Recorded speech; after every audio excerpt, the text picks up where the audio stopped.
A few days ago, I posted in a social media group an article about Germany setting up a voluntary conscription scheme for military service, mainly amongst the younger Mm. people in Germany. They said that Germany was 80,000 people short to fill their military and needed the volunteers to bolster the numbers and fill that gap. They didn't make up the shortfall. If they didn't make up the shortfall that way, they would make conscription obligatory. Yeah. Now, it's good to talk a little bit about the backstory for this, as we've mentioned that German politicians have been very vocal when it comes to the subject of fighting Russia, Mm. and that they're ready to go into battle. Well, they might not be, but they Yeah, like yeah, sending yeah, their populations into battle. yeah. Also, the leaked numbers of the Ukrainian deaths and missing in action statistics using the Ukraine's very own databases. So it's no surprise that not many volunteers showed up to join the army in Deutschland. Mm. In another news report, this podcast will cover a sequence of news reports, by the way. Yeah. They're all in a sequence. In Cologne, there were rowdy protests against Germany's rather enthusiastic stance on the Russia subject. Mm. After all, it won't be her mates that will lead the troops into battle, as I've already Yeah. said. Moving forward a couple of days, and news coming out of Germany that they've scrapped the boots on the ground idea altogether. I think due to lack of interest, and they declared so in several news outlets. Mm. I didn't get it just from one Yeah. source. So basically, as we say in the UK, they wound the neck in Mm. and decided to keep themselves in their place. Yeah. Of course, Ursula von der Leyen didn't get the memo, and yesterday she went off on one, Mm. claiming that the EU will send forces to combat Russia if they seem to be getting too much of the upper hand in Ukraine. Which sent frightened shivers down the spine of, yes, you guessed it, the German Defence Minister Boris Pistorius, who said, "Shush, for goodness sake, Ursula. Yeah. You'll make Vladimir get all baity, Yeah. and he might do something." Mm. Yes. He said that van der Leyen does not have the authority to determine what each individual state does in the EU, and she should lower her tone a little. And so we can see that Germany isn't going to send troops, which will leave France and the UK, whose militaries are also depleted a little or a Yes. lot, Yeah. naked if Mm. they decide to get a little gabby with Russia. Mm.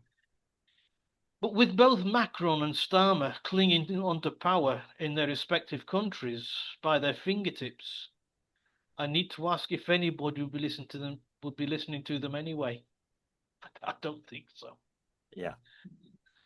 And these articles that I mentioned, I got from RT, Die Welt, Yeah. which is a German Yeah. publication, Time, Mm. and the Irish Independent, just to declare That's a good spread. that Yeah. I didn't make it up in my mind. No, no, no. I don't know. I do check with Steve, and yeah, I do check your what you do, and it's yeah, there is merit in what you say. Um, yeah, it's always interesting. Now, I'm going to address your first thing, conscription, or for getting volunteers to join the military. Yeah. There was a time when it was a great honor for you and your family and anyone else, if a member of the family or you went and joined the military. It was a career or potential career. I won't say always. Yeah. Um, you got an education of sorts. Yeah. This is, I'm not talking about conscription here. You got an education. You could do a degree. So a lot of I've worked with people who got their engineering degrees in the military, serving military. I won't say they were brilliant engineers when they came out. They had to learn how to survive in civil life, but they had knowledge. Yeah. And yeah, decent people that could work. This is mainly in peacetime, of course. Yeah, this is peacetime. Well, I did work with people that had actually seen active service in Afghanistan and Iraq as well, admittedly, and other places. Yeah. Um, there's more things happen than we actually know about on occasions as well, depending on things. Okay. Um, so yeah, they came out and they worked, and yeah, some of them actually missed not being in anymore. Yeah, they missed the life, if you like, the routine and everything else. Civil life was a bit confusing to them in many ways. Um, yeah, they could be a bit maniacs as well when it comes to work, you know. But they were proud of what they did. They were proud to have been in. They got annoyed about some people that were in the military and managed to call sickies all the time. Yeah. But okay, that's an internal military thing, and yeah, we know it goes on as well. It goes on in civil life as well. So we're not not going to dwell on that. But it was an honour. Your families were supportive and all that. Coming to today, I'm going to be honest. If you were a young man, let's say you were in your 20s, round about Steve, yeah, if you can go back there. If a politician like Keir Starmer asked you to join up, would you do it? Well, of course not. Exactly. Neither would I. But not necessarily because it's Keir Starmer that asked me to. Mm. It's because Keir Starmer is mouthing off too much Yeah. and trying to drag the UK into a war. Well, yeah. Yeah, that's what I mean. And I wouldn't, I, I'm not a warrior. No. Let me put it that way. Right? I'm not a coward, but I'm not a warrior. Yeah. And so I wouldn't, with the backdrop, like I mentioned, of the 1.7 million Yeah. dead or wounded, Mm. dead or missing in action from Yeah. Ukraine, and what we've learned about the Second World War in that region, We you know. know, it doesn't look like a very good option. So what you're saying to me, it's not exactly Call of Duty. People actually do get killed on the ground. Call of Duty is a major video game, by the way, to people, yeah.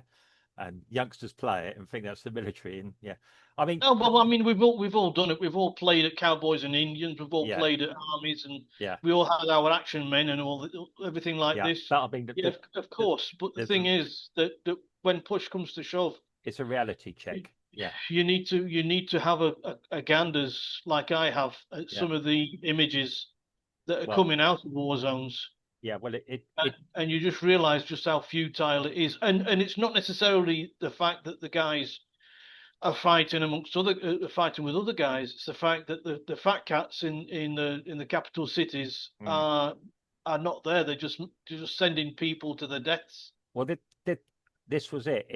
It's a reality check in effect that we're having now. With modern media, we've got too much of it. I mean, okay, trying to work out what's video, what's genuine, what's from a video game, ironically, on what's been staged. But again, staging of things always happened. The Germans did it. The British didn't really do it. But yeah, it's all yeah, the heroic warriors and everything else. Yeah, but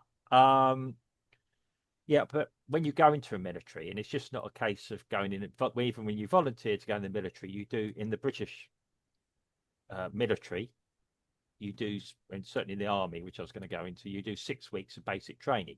There you are. And then Uh, if there's a war on, you get sent to the front. well, okay, you've at that point you volunteered, but under normal circumstances, they check that you're the right suitable person they want in the military.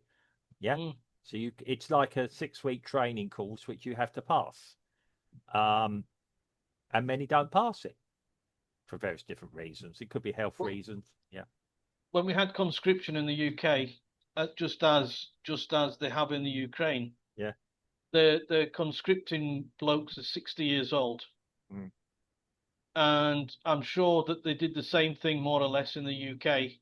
Those that couldn't go into the front yeah, lines at yeah. that age were the home guards, Well, you know, and yeah, that's the home guards was sort of the elderly and the lame and everyone like well, that.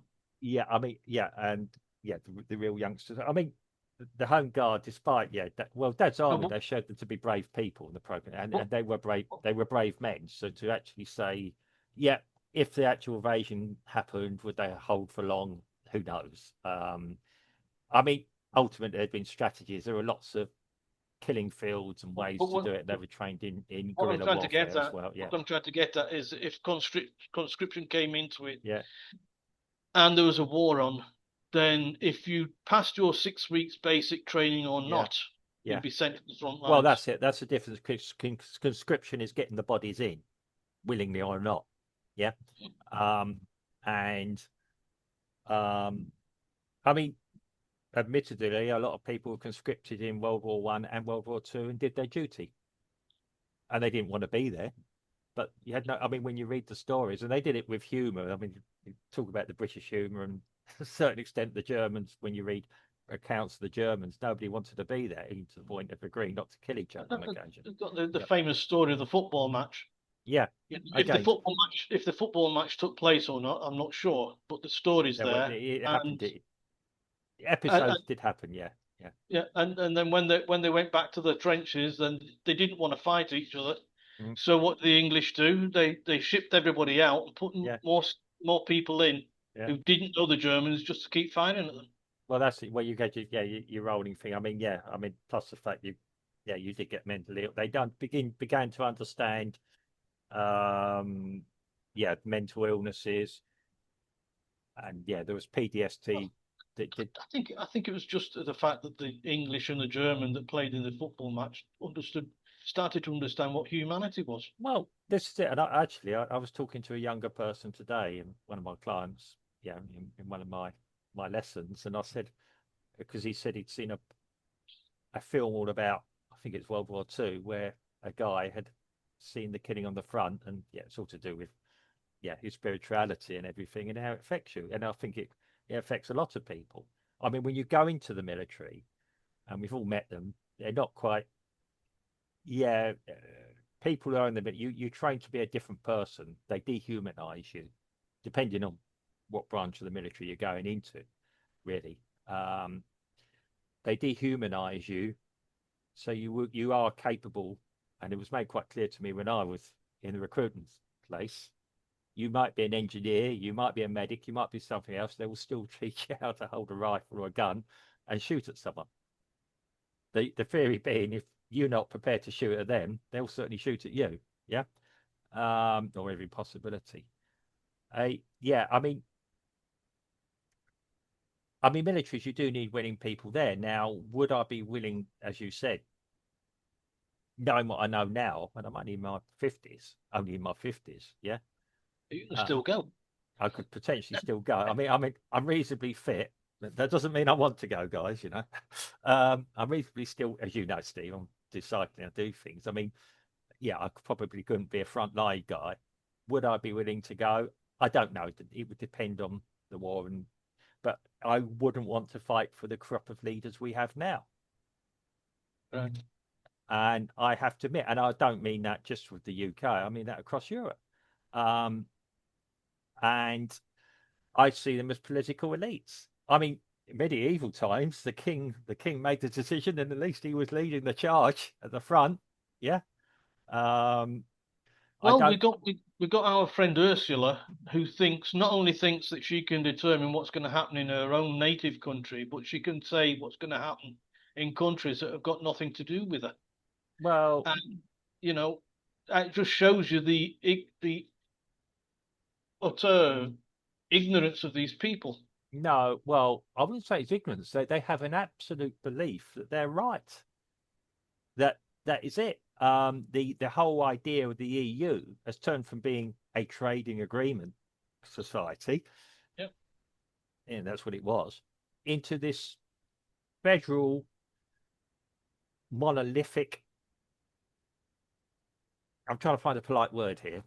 Entity. Yeah. In her mind, that's what it is. She doesn't see us as individuals. She sees it, and it's some sort of weird. I'm going to be quite honest, socialist or communist ideal. Answering all of the dreams of a short, stunted growth Austrian. Yes, yes. I'm. I'm not. I mean, yes. When I see the youngsters now, and um, I'm not anti younger people. I met a lot of young. There's a few that give a lot of bad name. Yeah, with the yobs and everything. But that's always been the way. Yeah. Um, maybe there is an answer if young people have no potential, maybe put them in a boot camp and see if they do like it or not. Yeah, maybe that's it. We could clear the young offenders institutions out, maybe give people a purpose. Yeah. But I'm not saying send them off to the front to get them killed is the answer. But maybe that will be good. That would give people a purpose. Um, maybe we could have an agreement with these young fighting age men coming as you go and do 3 years, 4 years, 5 years in the military, and here's your I, th- ticket. Yeah. I think they did an experiment about this in the UK, Mm. about sending youngsters to the 6 week basic training, Yeah. and they couldn't take it. They said it Yeah. was too strict. They said it was too hard, and some of them were overweight, Yeah. and they just couldn't. Some of them just to get up in at 5 o'clock in the morning to do square bashing. Mm. Some of them just couldn't. They just couldn't take it. Well, again, that's endemic. I mean, you could probably even take kids from the 60s or 50s and do that, and it'd probably work because they'd be used to a harder life. That's right. Uh, um, I'm afraid, yeah, when I say modern kids, um, not of any real fault of their own either, defending people here. But they've had a cushy life, and I said they've been at home playing the video games and things like. They haven't even really been running around the streets, yeah, playing Mm. cowboys and Indians or which is considered actually politically incorrect now, I believe, to encourage children to play that. Um, but and also, pretending these things and running, and yeah, just general and mental toughness. I Yeah, and I'm afraid that's not necessarily the fault of the kids themselves. That's the fault of society we brought them in. And I've been quite honest, and and I'm seeing some of the I've been watching video. I'm going to change the subject slightly here. Some of the videos of the police involved, and I'm thinking, yeah, some not police, the police, some videos of police in recent times, and I'm thinking, um, they are there's something wrong with them as well, of the younger ones, yeah, and their attitude. And I'm thinking, if you were under any real stress and you see them, they don't know what to do. And they evidently have an agenda. Yeah. I find it interesting that more recently the police they argue more Mm, with the when I was a kid, if you said boo to a goose, mm. you got a thick ear from a That's the point. policeman, Yeah. They're not allowed to right? do it. And, Yeah. and there was none of this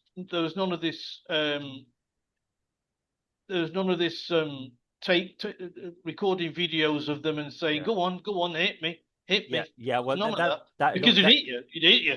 yeah. I mean that does annoy me a bit. These people they called it police auditing, but I'm Yeah, afraid I understand the police's situation there as well, and we've got to as a society maybe cool that down a bit. Maybe accept that. Yeah. Um, I think 7 policemen need to get hold of the auditor, take his phone off him, give him a good kicking, and then yeah. give him his phone back. Actually, to be quite honest, video it so he does share it. And this is what can happen to you. Yeah, but I mean that's the police state at that point. But yeah, but that's what used to happen. I mean, even when I was growing up in the 80s, if a policeman stopped you and spoke to you, even if you were innocent, doing absolutely nothing, you didn't give verbal back. No, Yeah, of course not. and you were very polite. Yes, officer, what's wrong? Well, I'm afraid I wasn't doing that. Yeah, I've just this thing where you don't need to tell them where you've been. Well, if you again, there is a little bit of if you've got nothing to hide, it doesn't matter. Yeah. Well, I've just been to college. Yeah. I was stopped recently. Yeah, when I was flying out to Brazil one morning by two policemen actually.